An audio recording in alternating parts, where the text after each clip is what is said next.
Cinema mass cinema ஆளுமைகள் இருக்கிறாங்கல்ல, எடுத்தோன்னா உதாரணமா யார சொல்லுவாங்கன்னு கேட்டா எம்ஜிஆர் தான் சொல்லுவாங்க எல்லாரும். ஏன்னா அவர் ஒருவர் மட்டும்தான் சக்சஸ் ஆனவர். சினிமாவில் நடித்து காட்டுகிற விஷயங்களை எல்லாம் அவர் நடைமுறையில் சாதித்து விடுவார். அவர் அப்படியே புலி போல பாஞ்சிடுவார். அதுல நடிக்கிற மாதிரியே, அதுல சண்டை போடுற மாதிரியே, அதுல புரட்சி செய்யற மாதிரியே புரட்சி செய்வார் அப்படிங்கிற நம்பிக்கைகள் எல்லாம் மாறி போச்சு. எம்ஜிஆர் ஆட்சியில முதல்வராக இருக்கிற பொழுது தலைவர் கலைஞருக்கு பிரம்மாண்டமாக கூட்டங்கள் வரும் கூட்டங்கள்ல. ஆனா அது கலைஞருக்கே வாக்குகளா மாறல. இதுதான் வரலாறு. கூட்டங்கள் வாக்குகளா மாறுங்கிற கணக்கு எப்பவுமே பொய்த்துதான் போயிருக்குது. அது சினிமா ஆளுமைகள் அப்படின்னு எடுத்துக்கிட்டா எம்ஜிஆரே அண்ணாவிடத்திலிருந்து பெரியாரை பார்த்து, அண்ணாவை படித்து, அண்ணா இடத்தில் பயின்று, கலைஞரோடு பழகி, இப்படித்தான் அவரே அரசியலுக்குள் வந்தாரே தவிர வெறும் சினிமா மோகத்தையும் கவர்ச்சியவே காட்டி அவர் அரசியலுக்குள் வரல. ஒரு திமுக ஆட்சிக்கு வந்தவுடன் கடைகோடி தொண்டன் வரைக்கும் ஆளுங்கட்சியாக இருக்குது அப்படிங்கிற அந்த ஒரு பெருமையையும் ஒரு சுகத்தையும் அனுபவிக்கிறான். ஆனால் திமுக ஒரு போராட்டத்தையும் பிரச்சனையையும் சந்திக்கிற போது கலைஞரின் குடும்பம் தான் முதல்ல பாதிக்கப்படுது. 2001 ஜெயலலிதா பண்ண அட்ராசிட்டி அதை இன்னைக்கு வரைக்கும் யாராலையும் மறக்கவே முடியாது. அவங்க வீட்டுக்குள்ள புகுந்த காவல்துறை அவ்வளவு கொடுமையாக நடந்து கொண்டது. அதையெல்லாம் எதிர்கொண்டவர் மரியாதைக்குரிய அண்ணன் உதயநிதி ஸ்டாலின் அவர்கள், தமிழகத்தின் துணை முதல்வர். அவருடைய தாயார் எப்படி துன்புறுத்தப்பட்டார், எப்படி எல்லாம் அசிங்கப்படுத்தப்பட்டாங்க காவல்துறையால, ஜெயலலிதாவால் ஏவப்பட்ட காவல்துறை அப்படிங்கிறது எல்லாருக்கும் தெரியும். தியாகியாக இருப்பதை காட்டிலும், போராளியாக இருப்பதை காட்டிலும், போராளியின் குடும்பமாக, பிள்ளைகளாக இருந்து பாருங்க. அந்த கொடுமை என்னன்னு எங்களுக்கு தான் தெரியும். ஏன்னா ஒரு மிசா சிறைவாசியின் மகன் நான். என்னுடைய குடும்பம் மிசாவை அட்டுப்பட்ட குடும்பம். ஆக எங்களுக்கு தான் போராட்டம், தியாகம் அப்படின்னா என்னன்னு தெரியும். அந்த கஷ்டப்படுற குடும்பம், பாதிக்கப்படுற குடும்பம், வேதனைப்படுகிற குடும்பம், தியாகம் செய்கிற குடும்பம், அந்த குடும்பத்திலிருந்து ஒருத்தர் தலைவராகவோ முதல்வராகவோ ஏன் வரக்கூடாதுங்கிறேன் நான். திராவிட முன்னேற்ற கழகத்தினுடைய மூத்த ஆளுமை தந்தை பெரியார், பேரறிஞர் அண்ணா, முத்தமிழறிஞர் கலைஞர் ஆகியோரோடு அரசியல் செய்த மூத்த ஆளுமையாக இருக்கக்கூடிய திருச்சி செல்வேந்திரன் அவர்களுடைய புதல்வர், திராவிட முன்னேற்ற கழக மாநில கலை இலக்கிய பகுத்தறிவு பேரவை துணை செயலாளர், இளம் மின்னலாக இருக்கக்கூடிய திருச்சி எழில்மாறன் செல்வேந்திரன் அவர்களை நமது தமிழ் காவேரி சேனலுக்காக ஒரு மாலை பொழுதிலே சந்தித்திருக்கிறோம். ஐயா வணக்கம். வணக்கம். இன்றைக்கு தமிழக அரசியல் களத்தை பொறுத்தவரை திரையுலகத்தைச் சேர்ந்த புரட்சித் தலைவர் எம்ஜிஆர், செல்வி ஜெயலலிதா அவர்களும் பெரிய அளவில் வெற்றி பெற்றிருக்காங்க. பக்கத்தில் ஆந்திராவிலையும் கூட அந்த மாதிரியான சம்பவங்கள் இருக்கிறது, வரலாறு இருக்கிறது. கலைஞர் அவர்களே கூட திரையுலகத்திலிருந்து வந்தவர் தான். அந்த அடிப்படையில் இன்னைக்கு திரையுலகத்திலிருந்து வந்திருக்கிற விஜய் அவர்களை பற்றி ஒரு மிகப்பெரிய எதிர்பார்ப்பையும் மக்கள் கூட்டத்தையும் அவர் திரட்டிக்கிட்டு இருக்காரு. எல்லாரிடமும் அவரை பற்றி ஒரு அபரிதமான எதிர்பார்ப்பு இருக்கிறது. அதை பற்றி கொஞ்சம் சொல்லுங்க. அதாவது சினிமா மாஸ், அதாவது அந்த ஒரு சினிமா ஆளுமைகள் இருக்கிறாங்கல்ல, அவங்கள நீங்க எடுத்துக்கணும்னா அதுக்கு எடுத்தோன்னா உதாரணமா யார சொல்லுவாங்கன்னு கேட்டா எம்ஜிஆர் தான் சொல்லுவாங்க எல்லாரும். ஏன்னா அவர் ஒருவர் மட்டும்தான் சக்சஸ் ஆனவர். அதுக்கு அடுத்தபடியா ஜெயலலிதா அவர்கள் சக்சஸ் ஆனாங்க. அந்த பின்தொடர்ச்சியாக யாராவது வருவாங்க திரும்பி. விஜயகாந்த் அவர்கள், மரியாதைக்குரிய கேப்டன் விஜயகாந்த் அவர்கள் வந்தாரு. அவரால் ஒரு கட்டத்துக்கு மேல அரசியல்ல போக முடியல. அது சூழ்நிலை, அவருடைய உடல்நிலை அது இடம் கொடுக்காம போயிடுச்சு. சினிமா முகம் மக்களுக்கு தெரியக்கூடிய ஒரு துறையை தவிர இவர் யார் என்று இத்தனை படங்களை நடித்திருக்கிறார் அப்படிங்கறது ஒரு காட்டக்கூடிய ஒரு மீடியா தான் சினிமா. சினிமாவில் நடித்து காட்டுகிற விஷயங்களை எல்லாம் அவர் நடைமுறையில் சாதித்து விடுவார். அவர் அப்படியே புலி போல பாஞ்சிடுவார். அதுல நடிக்கிற மாதிரியே, அதுல சண்டை போடுற மாதிரியே, அதுல புரட்சி செய்யற மாதிரியே புரட்சி செய்வார் அப்படிங்கிற நம்பிக்கைகள் எல்லாம் மாறி போச்சு. அதாவது எம்ஜிஆரே சொல்ல போனா அவர் சினிமாவில் நடித்து பின்பு ஆட்சியாளராக முதல்வராக வந்த பிறகு அவரால் மிகப்பெரிய அவருடைய சாதனைகள் தலைவர் கலைஞர் அவர்கள் அளவுக்கோ, திராவிட முன்னேற்ற கழக ஆட்சி அளவிற்கோ, ஏன் இன்னும் சொல்ல போனா இன்னைக்கு இருக்கிற மரியாதைக்குரிய மாண்புமிகு முதல்வர் ஸ்டாலின் அவர்கள் ஆட்சியின் அளவிற்கோ கூட அவருடைய மிகப்பெரிய சாதனைகள்லாம் எதுவும் செய்ய முடியல. உண்மை அதுதான், அதான வரலாறு. அதாவது பெரிய சாதனைகள், பெரிய பெரிய திட்டங்கள், மிகப்பெரிய டேர்னிங் பாயிண்ட் எல்லாம் இந்த ஆட்சி ஆண்டுகள்ல நடந்தது, எம்ஜிஆருடைய ஆட்சி காலத்துல நடந்துச்சுன்னு சொல்லுங்களேன். மிகப்பெரிய சாதனைகள், மிகப்பெரிய புரட்சிகள்லாம் நடந்தது அப்படிங்கிற மாதிரி சொல்றதுக்கெல்லாம். ஏனென்றால் அவர்களுக்கு அனுபவங்கள் அவ்வளவுதான். அதாவது இது பிராக்டிக்கலான விஷயம். நான் யாரையும் புண்படுத்துறதுக்காக சொல்ல, இது ஒரு நடைமுறையான ஒரு அறிவோட பார்க்கக்கூடிய விஷயம். சினிமா வந்து மாஸ் இன்னைக்கு வேலை செய்யுமா, இன்னைக்கு வந்து அரசியல்ல ஒரு இம்பாக்ட உண்டு பண்ணுமா அப்படின்னு நீங்க கேக்குறீங்க. அதான் கேள்வி உங்களுக்கு. அவருக்கு வர்ற கூட்டங்களை பார்த்து கூட்டங்கள் கூடிச்சு. எம்ஜிஆர் ஆட்சியில முதல்வராக இருக்கிற பொழுது தலைவர் கலைஞருக்கு பிரம்மாண்டமாக கூட்டங்கள் வரும் கூட்டங்கள்ல. ஆனா அது கலைஞருக்கே வாக்குகளா மாறல. இதுதான் வரலாறு. கூட்டங்கள் வந்து வாக்குகளா மாறுங்கிற கணக்கு வந்து எப்பவுமே பொய்த்துதான் போயிருக்குது. அது வந்து அதை வச்சு நம்மளால அது வந்து முடிவு வர முடியாது. ஆனால் சினிமா ஆளுமைகள் அப்படின்னு எடுத்துக்கிட்டா எம்ஜிஆரே அண்ணாவிடத்திலிருந்து பெரியாரை பார்த்து, அண்ணாவை படித்து, அண்ணா இடத்தில் பயின்று, கலைஞரோடு பழகி, இப்படித்தான் அவரே வந்து அரசியலுக்குள் வந்தாரே தவிர வெறும் சினிமா மோகத்தையும் சினிமாவுடைய அந்த ஒரு கவர்ச்சியவே வந்து காட்டி அவர் வந்து அரசியலுக்குள்ள வரல. அவரே அரசியல்ல இருந்துதான் வந்தார். தலைவர்களை பார்த்துதான் வந்தார். இவர் எந்த தலைவர்களை பார்த்தாரு?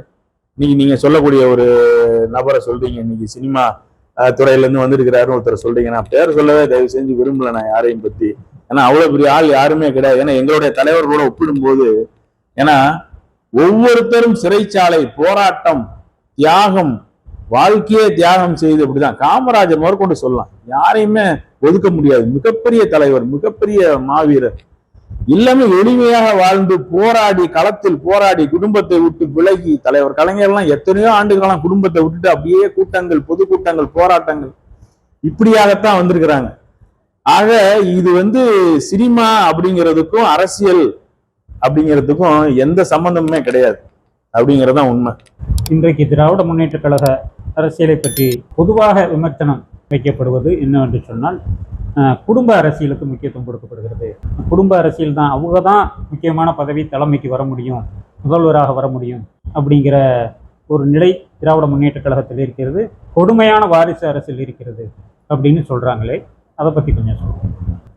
இல்ல, அதாவது குடும்ப வாரிசுகள் ஏன் வந்து திராவிட முன்னேற்ற கழகத்துல அடுத்தடுத்து பதவிக்கு வர்றாங்க? தலைவர் கலைஞர் இருந்தாரு, கிட்டத்தட்ட ஒரு 14 வயதில் இருந்தே, சிறுவனாக இருந்த போதே இயக்கத்தில் பணியாற்றி, இதை நான் வரலாறு திருப்பி எல்லாரும் சொல்லிட்டாங்க. இளைஞர் திமுகவை வந்து கோபாலபுரத்தில் வந்து சலூன் கடையில ஆரம்பிச்சு 1976 மனைவி 2 மாத கர்ப்பமாக இருக்கிற போது சிறைச்சாலைக்கு சென்று, ஸ்டாலின் என்று ஒருவன் திரும்பி உயிரோடு வருவாரா மாட்டாரா அப்படிங்கிற ஒரு, அதெல்லாம் வந்து பக்கத்திலேயே இருந்து பார்த்தவர்களுக்கு தான் அந்த பயங்கரங்களும் கொடுமைகளும் புரியும். அப்படித்தான் தன் பிள்ளைகளை தலைவர் கலைஞர் தயார் செய்தார். தன்னுடைய மகனை தளபதி ஸ்டாலின் அவர்கள் தயார் செய்திருக்கிறார். அப்படிங்கிறது தான் வந்து வரலாறு. அவர் தான் வரணுமான்னா ஏன் அவங்க வரக்கூடாதுங்கிறதுக்கு நீங்க எனக்கு ஒரு யாரையுமே இப்ப இந்த கேள்வி கேட்கறவங்கள, அவங்க வந்து எல்லா தகுதியோடையும் தியாக மனப்பான்மையும் போர் குணத்தோடையும் இருக்காங்க.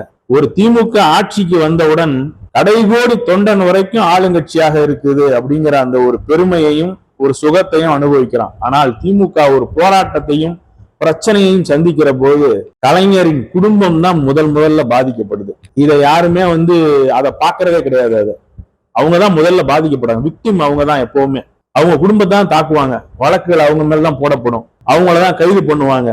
இந்த 2001 ஜெயலலிதா பண்ண அட்ராசிட்டி அதை இன்னைக்கு வரைக்கும் யாராலையும் மறக்கவே முடியாது. அவங்க வீட்டுக்குள்ள புகுந்த காவல்துறை அவ்வளவு கொடுமையாக நடந்து கொண்டது. அதையெல்லாம் எதிர்கொண்டவர் மரியாதைக்குரிய அண்ணன் உதயநிதி ஸ்டாலின் அவர்கள், தமிழகத்தின் துணை முதல்வர். அவருடைய தாயார் எப்படி துன்புறுத்தப்பட்டார், எப்படி எல்லாம் வந்து அசிங்கப்படுத்தப்பட்டாங்க காவல்துறையால, ஜெயலலிதாவால் ஏவப்பட்ட காவல்துறை அப்படிங்கிறது எல்லாருக்கும் தெரியும். இது அவங்களுக்கு எல்லாம் நல்லாவே தெரியும். அவங்களாம் வெளியில சொல்லிக்கிறதே இல்லை, தன்னை பத்தி அவங்க சொல்லிக்கிறது இல்லை எதுவும். அவர் என்ன தியாகம் செய்துட்டு இப்போ துணை முதல்வர் ஆயிருக்காங்க. தன்னுடைய வயிற்றில் கருவாக இருக்கிற குழந்தையாக இருக்கிற போதே வந்து அவர் தியாகம் பண்ணிட்டு தான் வந்திருக்கிறார் இந்த இயக்கத்திற்கு. நல்லா சொல்லணும்னா, தியாகியாக இருப்பதை காட்டிலும் போராளியாக இருப்பதை காட்டிலும் போராளியின் குடும்பமாக பிள்ளைகளாக இருந்து பாருங்க. அந்த கொடுமை என்னன்னு எங்களுக்கு தான் தெரியும். ஏன்னா ஒரு மிசா சிறைவாசியின் மகன் நான். என்னுடைய குடும்பம் வந்து மிசாவை வந்து அட்டிப்பட்ட குடும்பம். ஆக எங்களுக்கு தான் போராட்டம் தியாகம் அப்படின்னா என்னன்னு தெரியும். அந்த கஷ்டப்படுற குடும்பம், பாதிக்கப்படுற குடும்பம், வேதனைப்படுகிற குடும்பம், தியாகம் செய்கிற குடும்பம், அந்த குடும்பத்திலிருந்து ஒருத்தர் தலைவராகவோ முதல்வராகவோ ஏன் வரக்கூடாதுங்கிறேன் நான். அதுல என்ன இருக்கு? இதுல என்ன கஷ்டம் இருக்கு இப்போ எல்லாருக்கும்? இன்றைக்கு ஒன்றிய அரசில் இருக்கக்கூடிய பாரதிய ஜனதா கட்சி ஜனநாயக அமைப்புகளை சீர்குலைக்கிற ஒரு அரசாக, இடி மற்ற தன்னுடைய அதிகார மையங்களை எல்லாம் வைத்து தன்னுடைய சுயலாபத்துக்காக பயன்படுத்தக்கூடிய ஒரு அமைப்பாக அரசாக இருக்கு. மணிப்பூர் கலவரங்கள், பீகாரில் வாக்காளர்கள் நீக்கம், இப்படி நிறைய விமர்சனங்கள். அதை பற்றியெல்லாம் கொஞ்சம் பேசுங்களேன். எங்க நேயர்களுக்கா? இல்ல கட்டாயம். அதாவது பாரதிய ஜனதா வந்து தேசிய அளவுல ஒரு மிகப்பெரிய இயக்கம் அப்படின்னு சொல்லப்படுது. பாரதிய ஜனதா பத்தி சொல்லணும்னா, நான் வந்து எந்த ஒரு அரசியல் இயக்கத்தையும், ஏன்னா நாங்களும் ஒரு அரசியல் இயக்கத்தை வந்து மிக நெடிய காலமாக கட்டி நடத்திக்கிட்டு வர்றோம். எங்களுடைய தலைவர்கள் மிக கடுமையான போராட்டத்துக்கு இடையில் கட்டி நடத்திட்டு வர்றாங்க. அந்த இயக்கத்திற்கும் கடைமட்ட தொண்டன் இருப்பான். அவன் மனசு புண்படும்படியான விஷயங்களை கூட நான் சொல்லணும்னு நினைக்கல. இருந்தாலும் கூட அந்த தலைவர்கள், அவர்களுடைய அணுகுமுறை, அவர்கள் கையாளுகிற மற்ற அரசியல் இயக்கங்களை மக்களை கையாளுகிற விதம் என்பது வந்து ஒரு பாசிச கொள்கையாக தான் பார்க்கப்படுது. நான் வந்து எதுக்கெடுத்தாலும் நாங்க வந்து திராவிட முன்னேற்ற கழகம் வந்து சிறுபான்மையினருக்கே ஆதரவாக பேசுறோம் அப்படின்னு சொல்ல வேண்டாம். ஏன்னா சிறுபான்மையினரும் மக்கள் தான், மனிதர்கள் தான் அவங்களும். அப்படிதான் நாங்க பாக்குறோம். இவனும் மனிதர் தான், இந்து மதத்தவனா இருந்தாலும் மனிதன் தான் நாங்க பாக்குறோம். அதுதான் எங்களுடைய முற்போக்கு சிந்தனை, அதுதான் எங்க சமூக நீதி. ஆக பாரதிய ஜனதாவுடைய பார்வை என்பது என்னன்னா அடக்குமுறை தான். அது சிம்பிளி வந்து அந்த ஒரு பயங்கரமான ஒரு டாமினேட்டிங் மைண்ட். அவங்க வந்து நிர்வாக கட்டமைப்புகள் அத்தனையும் கட்டுப்படுத்திட்டாங்க. மாநில அரசுகளை, கவர்னர்களை வச்சுக்கிட்டு துன்புறுத்துறாங்க எல்லா அரசையும். நிதிகளை கொடுக்காம எல்லா நிதியையும், தனக்கு பிடிக்காத மாநிலங்களுக்கு நிதி, குறிப்பாக தமிழ்நாட்டுக்கு எந்த நிதியையும் ஒதுக்குறது இல்லை.